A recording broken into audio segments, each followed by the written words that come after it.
তুমি কি কখনো লক্ষ্য করেছো প্রতিটা কাজ শুরুতে তোমার খুবই আগ্রহ থাকে, কিন্তু একটু সমস্যা এলেই মনে হয় থাক, এটা আমার দ্বারাই হবে না। এমনটাও নয় যে তুমি অলস কিংবা তুমি দুর্বল, তাহলে আসল কারণটাই বা কি যে তুমি এত সহজেই হাল ছেড়ে দাও?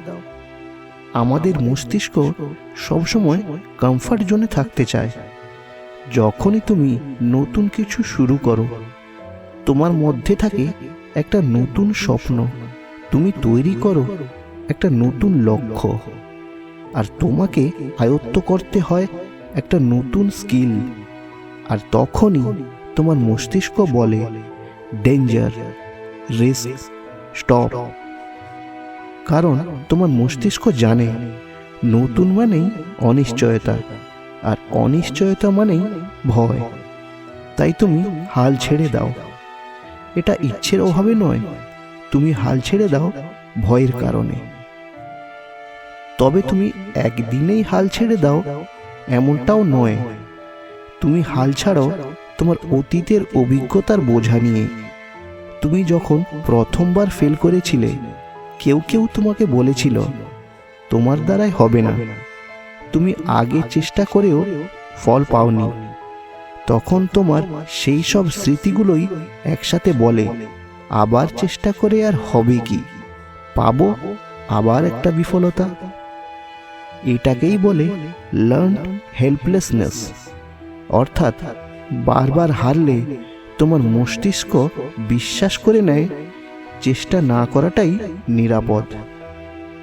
আরেকটা বড় কারণ আছে, তুমি পারফেক্ট হতে চাও। তুমি ভাবো সব ঠিকঠাক না হলে শুরু করা উচিত নয়।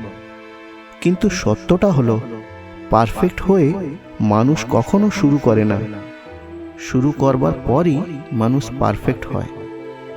শোনো, একটা কঠিন কথা কিন্তু গূঢ় সত্য, সফল মানুষ আর তোমার মধ্যে পার্থক্যটা প্রতিভার নয়। পার্থক্যটা হলো তারা কষ্ট পেয়েও থামে না। তারা জানে এই খারাপ লাগাটা স্থায়ী নয়। আর তুমি বিফলতা দেখলেই পিছিয়ে পড়ো আর ভাবো ব্যর্থতাটাই আমার জীবনের চিরন্তন সত্য।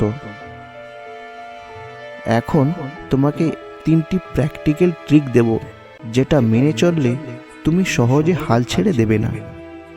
1, তোমার গোলটাকে ছোট করো। লক্ষ্যটাকে বড় না করে আজ শুধু একটা ছোট স্টেপ নাও। 2, নিজের উক্তিটাকে বদলাও। আমি পারবো না এর বদলে বলো আমি শিখছি। 3, ডিসকমফর্টকে তোমার বন্ধু বানাও। মনে রেখো, যেখানে কষ্ট সেখানেই গ্রোথ। তুমি হাল ছেড়ে দাও কারণ তুমি দুর্বল নও, বরং তোমার অন্তর এখনো সফলতা চায়।